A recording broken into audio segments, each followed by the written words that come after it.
Gazette du Togo, une vision sur l'actualité togolaise et sur le monde.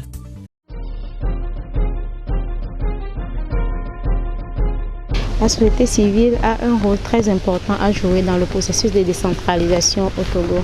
Et cette contribution est d'abord avant l'organisation des élections locales, pendant les élections locales et après les élections locales, puisque la décentralisation, nous le savons, est un processus permanent qui n'a vraiment pas de limite.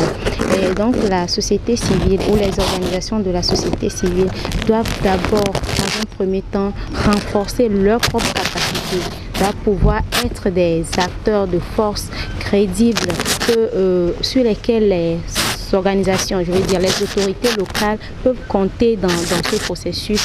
Les organisations qui détiennent l'expertise nécessaire pour le développement local et qui peuvent constituer des forces de proposition, des alternatives de développement aux situations que nous rencontrons actuellement. Et donc, après avoir renforcé leur propre capacité sur les thèmes relatifs à la décentralisation, les organisations de la société civile doivent pouvoir se mettre ensemble, s'organiser et faire des choses ensemble, mettre ensemble leurs compétences et leur expertise et pouvoir éduquer la population sur ses rôles, ses responsabilités dans le processus de la décentralisation, d'abord sur les enjeux de la décentralisation et ce les citoyens pourraient faire dans ce processus, parce que nous savons que décentralisation équivaut à participation des citoyens. Et tant que les citoyens ne sont pas avertis sur ce que leur participation, je veux dire, ce qu'ils ont à faire dans ce processus, ce processus va être voué à l'échec. Donc, informer, former, éduquer les citoyens sur leur rôle, leurs responsabilités et également former les acteurs sociopolitiques sur tout le processus de mise en place des mécanismes des élections locales, les accompagner et je veux dire, faire des plaidoyers pour que les choses aillent de l'avant. Parce que nous avons l'impression actuellement que les choses tournent en rond et qu'il n'y a pas d'évolution. On revient sur les mêmes tests, on trouve des difficultés pour la chose ou bien quelque chose qui n'a pas encore commencé. Et donc, il va falloir que les organisations de la société civile puissent vraiment agir et amener à ce que les autorités parlent sur tout le long du processus et nous disent à quel niveau ils sont exactement. Ne pas garder le flou sur les tests, mais aussi sur ce qu'ils sont en train de faire. Et également, disons, après les élections de sensibilisation, leur action de conscientisation pour amener les citoyens à pouvoir s'impliquer dans la gestion, dans les processus d'élaboration des plans de développement local et l'évaluation, enfin tout le processus, et également être regardant dans la gestion locale. Et le contrôle citoyen de l'action publique, les citoyens doivent pouvoir le faire. Et ce n'est que quand les organisations de la société civile amènent les citoyens à le faire que cela est possible. Une autre action, c'est de pouvoir appuyer les administrations locales dans la gestion des collectivités. Et cela doit se faire en utilisant leur expertise. Ça veut dire qu'elles doivent s'organiser et mettre ensemble leur expertise, mais en utilisant cette expertise au service des collectivités, dans ce sens qu'elles doivent disposer des bases de données et informatiser des bases de données statistiques sur les réalités des communes, des réalités des collectivités et pouvoir, par des enquêtes, pouvoir transcrire ces données en projet, en proposition de solutions à soumettre aux collectivités locales, à soumettre à l'administration locale qui s'impliquer également dans la mise en œuvre de ces projets par la mobilisation des citoyens à la base, la mobilisation des ressources également.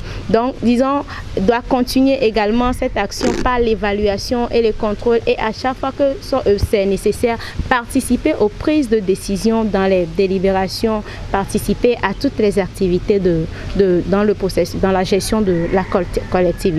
Donc, disons que c'est l'essentiel des activités qui incombe aux organisations de la société civile. De très longue, l'essentiel. Ouais. Et apparemment, la société civile... Ne pas s'arrêter ou bien ne pas s'attendre à ce que les informations lui parviennent, mais qu'elle aille à la recherche des informations. Et donc, pouvoir se préparer elle-même pour pouvoir jouer au mieux son rôle. Parce que ce que la société civile a à faire pour la suite du processus est très grande. Donc, il va falloir qu'elle soit vraiment forte. Il va falloir qu'elle dépasse ses clivages, ses faiblesses qu'on remarque aujourd'hui pour pouvoir le faire.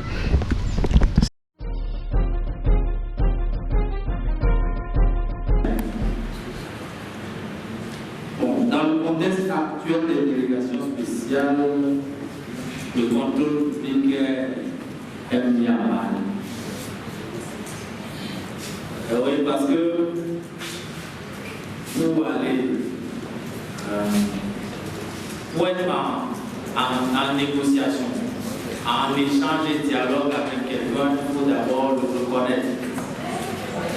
C'est ça le point de départ.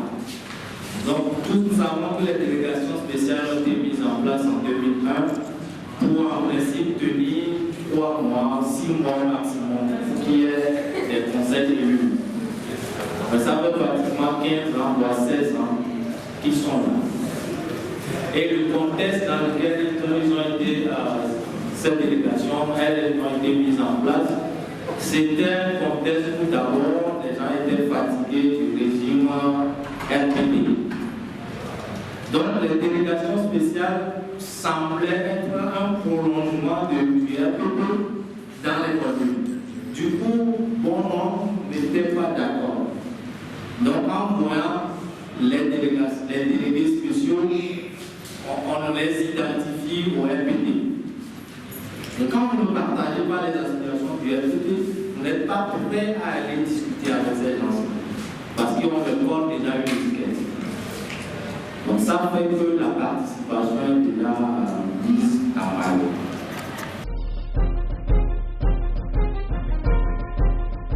L'approche participative d'implication de la population, et c'est ce que la société civile fait.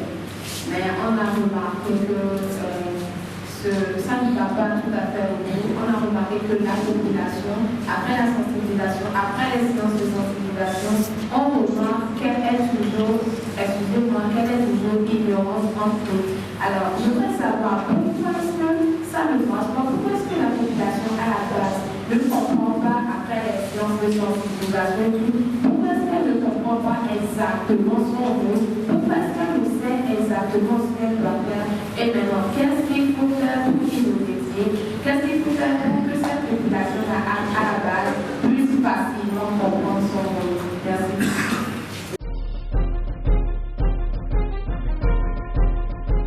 Je crois qu'il y a un point flou. On peut faire partie de la société civile. Ce n'est pas la société civile qui va présenter aux élections. L'individu, à l'intérieur, peut être partisan.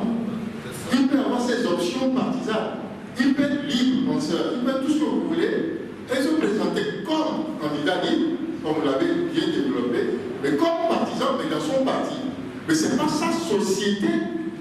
C'est pas son association qui va prendre position. C'est peut-être là qu'il faut qu'on, à mon avis, il faut qu'on soit assez clair. C'est-à-dire que, bon, je ne vais pas développer parce que je suis mal placé. Le deuxième problème, c'est la communication. La communication, ça veut dire, vous avez quelqu'un, vous envoyez un message, le message vous revient. Mais pour que le message, vous soyez sûr, il faut avoir le feedback. Et ça, nous ne savons pas toujours le faire. Généralement, nous avons notre projet. On a le financement. Maintenant, on va sensibiliser les gens. On dit, on veut construire, on veut faire ceci. Mais non, c'est au départ. Il faut commencer à demander aux gens, qu'est-ce que vous voulez? Je pense qu'au marché, les gars disent, non, on veut la route. Si les gens veulent la route et vous les amenez le marché, ils ne seront jamais sensibilisés à vos questions. C'est un problème. On n'est pas parti. Et ça conditionne et la participation et la communication. On ne tient pas compte de l'autre. On tient compte de nos intérêts. Et à partir de nos intérêts, on veut que l'autre soit à notre image. Ce n'est pas possible. ça ne marche pas facilement. Mais juste pour que ce soit clair pour tout le monde, est-ce qu'il y a une disposition légale qui empêche les organisations de la société civile de positionner un candidat, par exemple, au local? Moi, je ne connais pas de loi, mais la définition, je me trompe peut-être, mais la définition même de la société civile, c'est l'antithèse de la société politique. La société civile s'oppose à la société politique. La société politique, c'est pour conquérir le pouvoir et l'exercer, avec tous ces démembrements et tout ce qui l'entoure. La société civile, c'est un contre-pouvoir. Comment voulez-vous être contre-pouvoir si vous voulez le pouvoir? C'est mon point de vue. Je me trompe peut-être, mais c'est mon point de vue. Mais il y a aucun pouvoir qui l'interdit. Ok.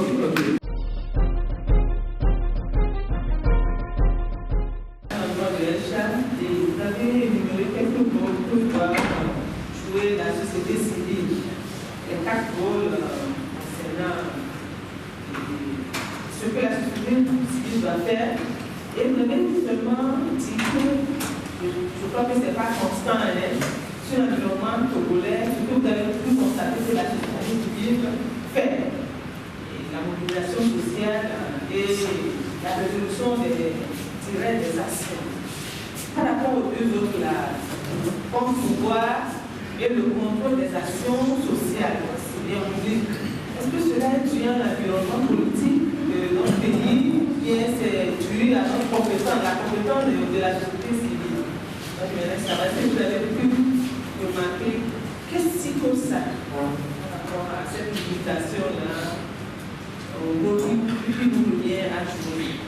Et la deuxième chose, c'est une suggestion. Effectivement, quand on a écouté la première l'intervention d'Emmanuel, effectivement, c'est théorique. Quelqu'un vient de dire c'est bon.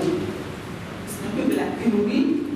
Mais quand même, si on arrive à pratiquer tout cela, ça peut quand même faire avancer des choses au niveau du développement.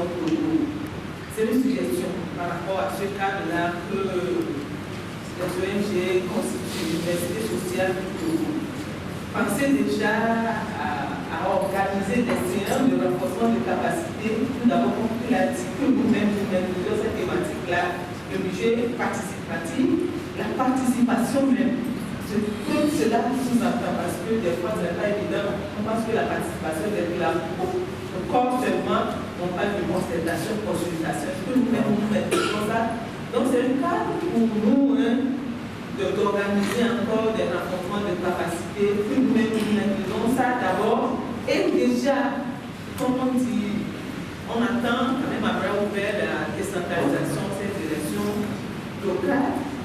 On prépare déjà, on commence à préparer la population par rapport à ces moyens-là de contrôle citoyen. Donc, c'est une suggestion que je vais faire.